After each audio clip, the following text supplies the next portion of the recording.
महाराजगंज से बड़ी खबर। अखिल भारतीय सर्वजन हित पार्टी की विराट कार्यकर्ता बैठक रविवार को उत्साहपूर्ण माहौल में संपन्न हुई। बैठक में राष्ट्रीय अध्यक्ष श्याम नारायण चौबे, सर्वजन हित पार्टी के राष्ट्रीय, प्रदेश, मंडल और जिला स्तर के पदाधिकारियों एवं बड़ी संख्या में कार्यकर्ताओं ने भाग लिया। राष्ट्रीय अध्यक्ष श्याम नारायण चौबे ने कहा कि संगठन की मजबूती ही जनता के विश्वास की सबसे बड़ी ताकत है। उन्होंने कार्यकर्ताओं से गांव-गांव और घर-घर पहुंचकर पार्टी की नीतियों और जन कल्याणकारी योजनाओं को लोगों तक पहुंचाने का आह्वान किया। बैठक में सदस्यता अभियान को तेज करने, बूथ स्तर तक संगठन को मजबूत बनाने और आगामी चुनावों की तैयारियों को लेकर विस्तृत रणनीति पर चर्चा की गई। पार्टी के वरिष्ठ नेताओं ने अनुशासन, संगठन और जनसंपर्क अभियान को और प्रभावी बनाने पर जोर दिया। कार्यक्रम के अंत में सभी कार्यकर्ताओं ने पार्टी की विचारधारा को जन जन तक पहुंचाने, संगठन को और अधिक सशक्त बनाने तथा जनहित के मुद्दों पर पूरी निष्ठा के साथ कार्य करने का संकल्प लिया। आइए देखते हैं वीडियो में आगे।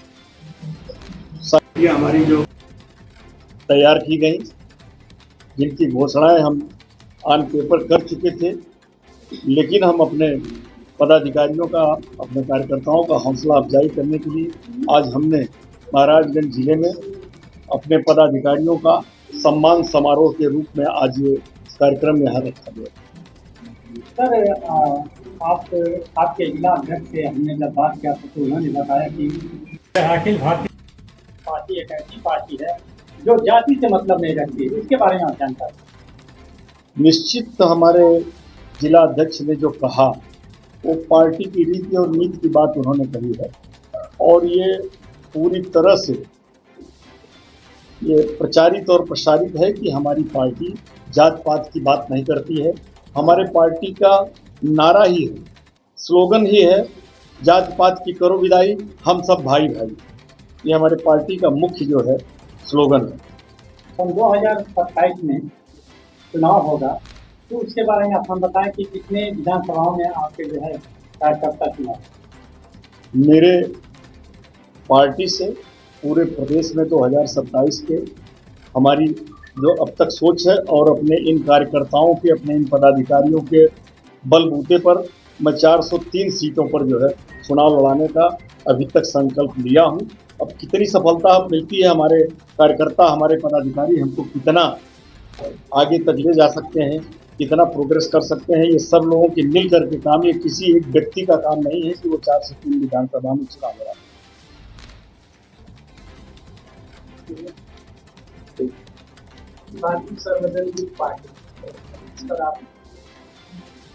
अभी आपने देखा कि पदाधिकारी का आज सम्मान समारोह हो रहा है, और हमारे पदाधिकारियों की नियुक्ति अभी कुल 15 दिन 20 दिन के अंदर। इसके पहले जो कार्यक्रम हमारा हुआ था, हमारे राष्ट्रीय संगठन मंत्री और राष्ट्रीय प्रवक्ता हमारी इस जिले के थे, उन्होंने अपने नेतृत्व में जो है 2 कार्यक्रम कराया था। उनके नेतृत्व में कार्यक्रम हुआ था, और एक तो केवल पीसी का कार्यक्रम था, अपने पार्टी का मैसेज देना था, वो मैसेज दिया। दूसरी जो है जन समस्याओं को लेकर के जो है एक कार्यक्रम रखा गया था, जिसमें रमाकांति त्रिपाठी जी के नेतृत्व में जो है हम लोगों ने पूरे शहर का भ्रमण भी किया, अपनी बातों को समाज के बीच में रखा और मीटिंगें की। और आज अब चूंकि हमारे पार्टी में लोगों का जनाधार बढ़ा, लोग हमारे सब कार्यक्रमों को देख करके लोग पार्टी से जुड़े, तो आज हम अपने इन जामाज सिपाहियों का हम यहाँ आज जो कार्यक्रम रखे हैं, इनके लिए जो है हमने रखा है कि इनको हम जो है प्रफुल्लित करें, प्रसन्नचित करें, अपनी पार्टियों की रीति नीति बताओ, और उस रीति नीति को लेकर के हमारे कार्यकर्ता, हमारे पदाधिकारी जन जन तक हमारी नीति को पहुंचाएं, और जो भी महाराजगंज की जन समस्याएं हैं स्थानीय, उसको लेकर के स्थानीय स्तर पर जिलाधिकारी कार्यालय पर धरना प्रदर्शन दें। जो भी जिस तरह की समस्या आएगी, उसमें जहाँ तक हमारी जरूरत पड़ेगी, हमारे पार्टी के वरिष्ठ पदाधिकारियों की जरूरत पड़ेगी, और खास करके यहाँ संगठन मंत्री यहाँ निवास करती हैं, यहीं में रहने वाली हैं, और खासकर पेशे से एडवोकेट हैं, तो इनसे भी जो है तमाम न्यायिक जो है राय लेकर के हमारे कार्यकर्ता काम करेंगे। इनके नेतृत्व में यहाँ जो है अब संघर्ष होगा।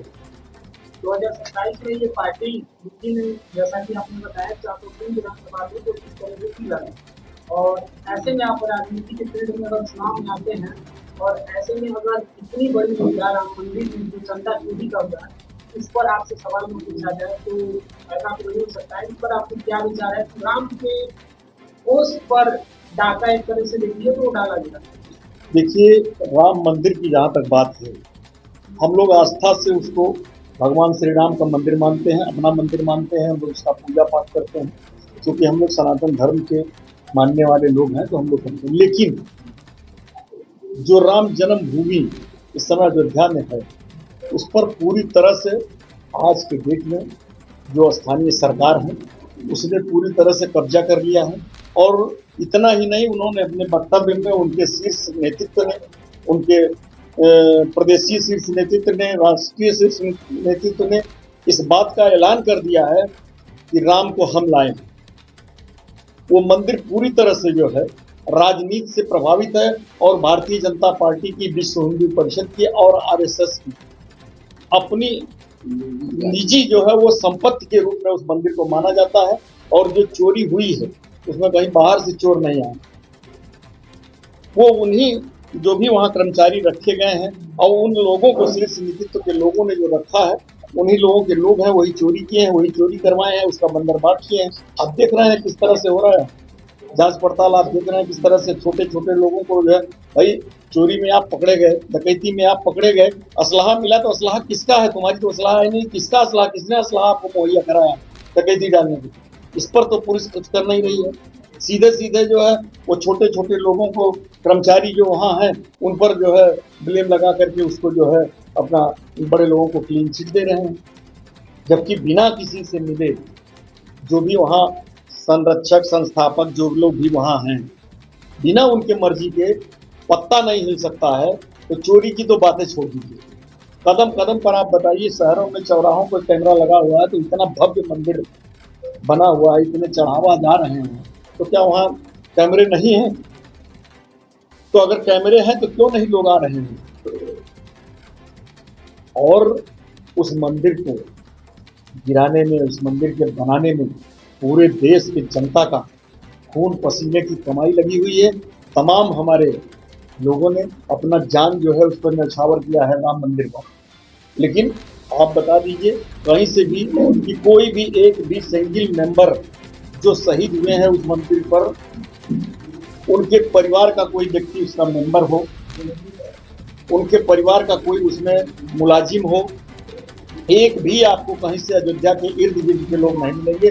जो भी मिलेंगे वो गुजराती लोग वहाँ हैं, उन्हीं का वर्चस्व है, उन्हीं का मंदिर है, उन्हीं का चढ़ावा है, वही चुरा रहे हैं, वही रख रहे हैं। अभी तक काक भुसुंडी का और वो जो सोने की रामायण थी उसका पता नहीं था। एक हफ्ते 10 दिन के बाद जो है, क्योंकि वो कैसी चीज थी, वो पैसा तो था नहीं कि उसमें बचा ले जाएंगे, जितना नहीं इतने चढ़ावा आया था। वो तो एक पर्टिकुलर एक ऐसी चीज थी चढ़ावा में कि जो सबको पता था।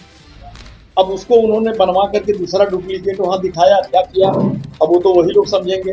लेकिन अगर वो सब आ गया तो पैसा भी आना चाहिए, जितना भी चोरी हुआ है उसकी जांच हो करके वो भी आना चाहिए। पूरी तरह से राजनीतिक हुआ है राम मंदिर का। और आप देख रहे हैं राम मंदिर के नाम पर ही आप सरकार बनाते हैं, हम भी सरकार बना रहे थे, आप जितने लोग यहाँ हैं लगभग राम मंदिर के ही पुजारी तो हैं यहाँ बैठे हुए। अब आज ना हमारा आपका मन बन रहा है, बिगड़ रहा है कि नहीं गलत हो रहा, हम लोगों ने गलत किया, हम ही लोगों की देन है जो आज ये इस स्थान पर पहुंचे हैं। सर हमें ये बताएं, चंद वोटों के लिए हनुमान जी को पतंग बना के उड़ा देना, रोड पे नचा देना, ये कहाँ तक सही?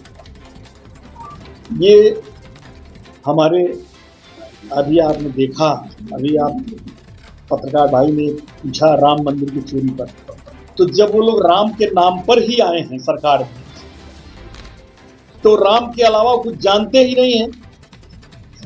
आप बताइए, माननीय हमारे प्रधानमंत्री जी ने जो है पतंग उड़ाया था तो उस पर हनुमान जी जो है पतंग के बने हुए थे। आज हमारे राष्ट्रीय अध्यक्ष जी जो है अयोध्या में और लखनऊ में आए तो वहाँ हनुमान जी से नृत्य कराया गया, उनके गाड़ी के आगे पीछे हनुमान जी नीचे नाच रहे हैं और हमारे जो है वरिष्ठ पदाधिकारी जो हमारे शासन सत्ता में बैठे हुए हैं वो लोग जो है ऊपर डीसीएम पे बैठ करके वहाँ से खिलखिला के हंस रहे हैं। ये तो सनातन के रक्षक हैं, अब किस तरह के रक्षा है तो हमसे बेहतर तो आप लोग इसका क्लियरिफिकेशन कर सकते हैं। इस समय सर स्टूडेंट की बात कर लिया जाए, छात्र की बात करना बेहद जरूरी है।